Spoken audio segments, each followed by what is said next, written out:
Kaarawan pa ang fiesta sa Aklan.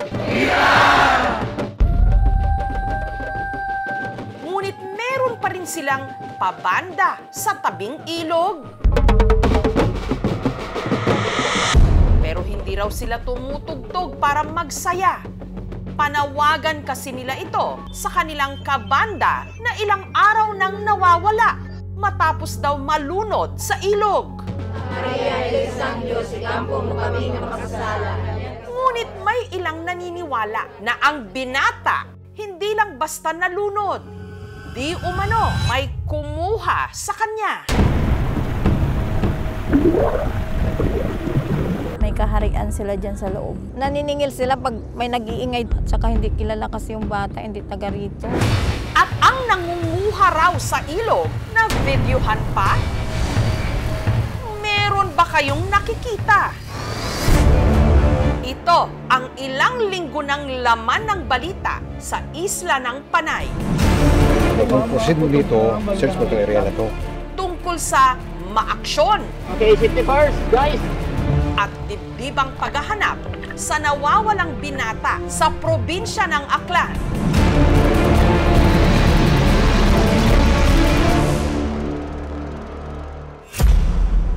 Siya ang 15 anyos na si Jorus, panganay na anak ni Rosebel.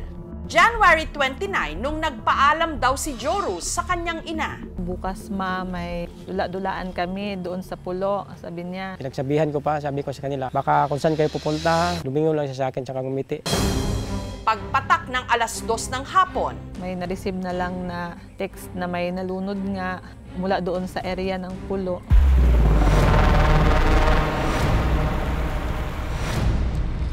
kwento ng kaklase ni Jorus na si Ken. Swimming na tayo? Nagkayayaan daw silang maligo sa ilog pagkatapos nilang mag-practice.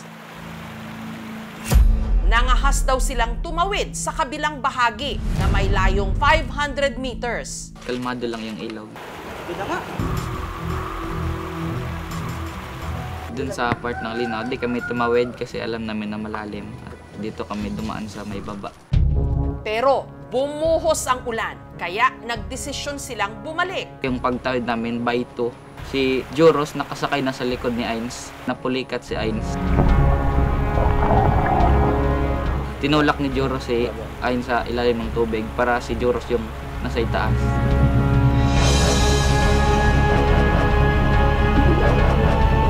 Tapos si Ains, marunong kasi siya lumangoy. Bumalik siya ulit sa kabila. Dinalaman ng agos. Napunta siya sa may linaw.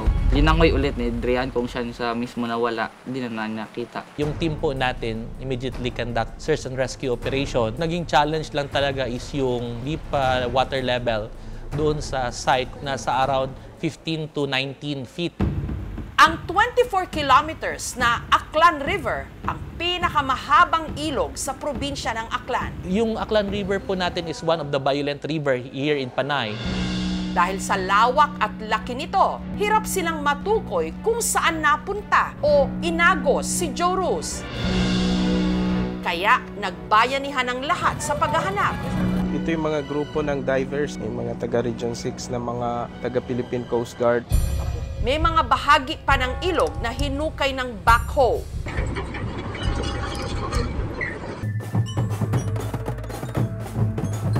Ang ikalawang araw ng search and rescue operation, kaarawan pa man din ng tatay ni Joros.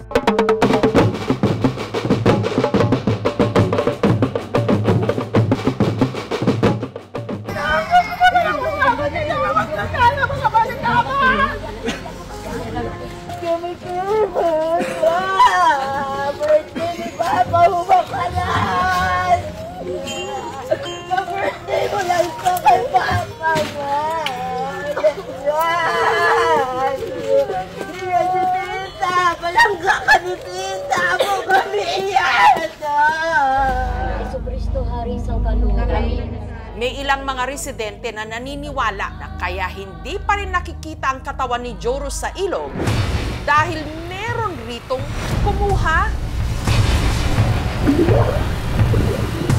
Sa bahagi kasi ng ilog kung saan nawala raw si Joros, di umano may nakatirang kakatwang nilalang. May nakatira dyan na sirena. Sa loob niyan, parang may kaharian. Katunayan, hindi raw si Jorus ang una nitong biktima. Dekada 70 pa raw, nung ang nooy 14 anyos na anak ng mag-asawang Luz at Jose, misteryoso rin daw na nawala sa ilog. Punong-puno na yung bangka. Pero nagpumilit siya na sumakay ng bangka. Medyo pumailalim doon sa may sinasabing may bato dyan na kung saan ang tubig ay umiikot dyan, ay nahulog na siya. Siya lang mag-isa ang namatay doon. Ang makapagpapatunay raw na hindi kwentong bayan ang pinaniniwalaan nilang bantay ng ilog, ang lolo ni Ivan na di umano personal pang nakainkwentro ang nilalang. Nakita niya yung sirena umuupo sa bato. Nakipagkaibigan siya sa sirena na yon. Di umano, dinala pa nga raw nito ang kanyang lolo sa kaharian nila sa ilalim ng ilog. Pag sumisid sa ilalim, binubuksan siya doon, tapos naghingi siya ng isda doon. Mabait naman daw. Dahil sa mga kwento-kwentong ito, marami na raw albularyo ang dumayo sa ilog para tumulong sa paghahanap. Si Joros na doon sa baba. Parang ayaw siya doon palabasin. Pag lumabas ang Ace of Flower, nasa malayo na yung katawan niya. Pati ang psychic na si Jay Costura, nagtungo ng Aklan. Posibleng doon daw makita yung katawan. Yung search namin, wala kami nakita eh.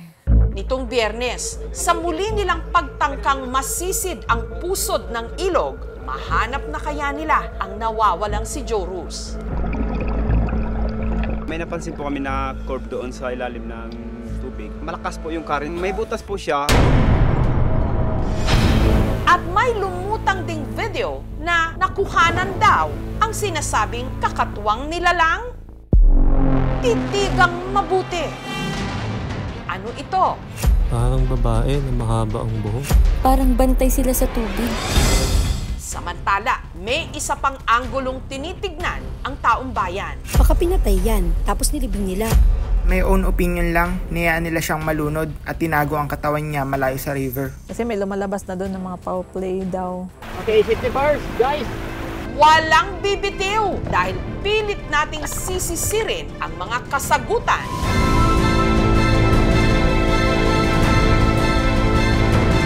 Sa aming pagbabalik. 15 anyos na lalaki mula Banga sa Aklan, mahigit 2 linggo nang nawawala matapos malunod sa Aklan River. Di umano ang binata, kaya raw hindi makita dahil sadyang may kumuha sa kanya. May nakatira dyan na sirena. Isang video rin ang nag-viral.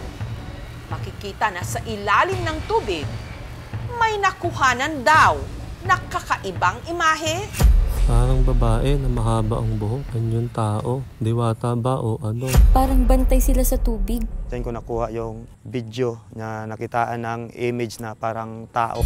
Ang video, kuha ng vlogger na si James. Pinalibutan talaga ako. Marami ditong mga albularyo. Nakita ko, isa lang yung sagot nila. Kataw daw or sirena. Pero ayon sa mga residente na nakatira malapit sa ilog, pati na ang mga diver na sumisid nung search and rescue operation, bato lang daw ito na lumulutang kapag mababaw ang tubig. Nasisid na rin po ng mga volunteer divers at saka yung PDRRMO. Yung area po na yun, sa ibabaw kasi merong medyo bundok na site. Yun po ay nagre-reflect doon sa tubig. That's why pag pinang-combine mo po yun lahat, parang makikita mo talaga yung hugis mala sirena. Lahat ng mga bagay na hindi kayang sagutin ng nakikita natin, pinapaniwalaan natin na mystery. So, humahanap tayo ng mga sagot pero hindi siya visible sa senses. Kaya, ang iniisip natin, ito ay supernatural. Yung victim is hindi talaga siya marunong lumangoy. Pigilan namin si Joros na wag nang sumama. Pinilit niya sumama sa amin. Nitong Biyernes, nagsagawa ng underwater search ang mga volunteer diver. Okay, 50 bars, guys!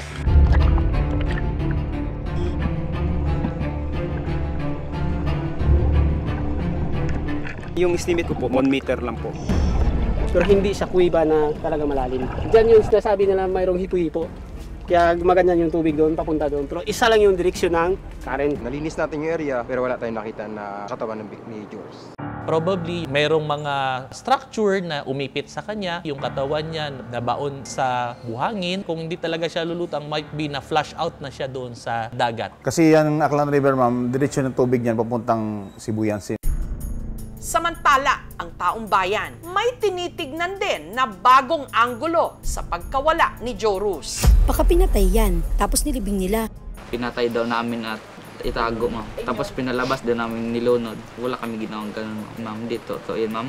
At barkada naman namin, classmate pa namin. Hindi naman namin kayang patayin si Joros. Hindi naman ako naniniwala doon, ma'am. Parang yung isang kasama kasi nila noon, anak ko, parang pinsan niya. Base po sa investigation, we found out na wala namang foul play. Yung mga speculations lumalabas po sa social media, wala po yung basis. Refer na lang po sa pagpo-post ng mga malicious na wala pong batayan kasi po may mga naaapektuhan pong mga individual. Patuloy ang pag-agos ng buhay para kina Rosebel at Joey. Pero sa pagdaan ng mga araw na hindi pa nila nakikita si Joros, palalim din ng palalim ang kanilang pangungulila.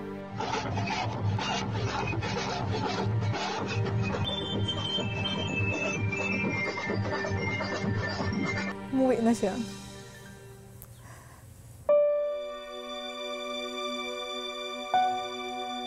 Yun na lang yung pinagdadasal na makauwi lang siya dito sa amin. Kahit sabihin ko bangkay na siya o ano, tatanggapin pa rin namin siya. Yun na lang.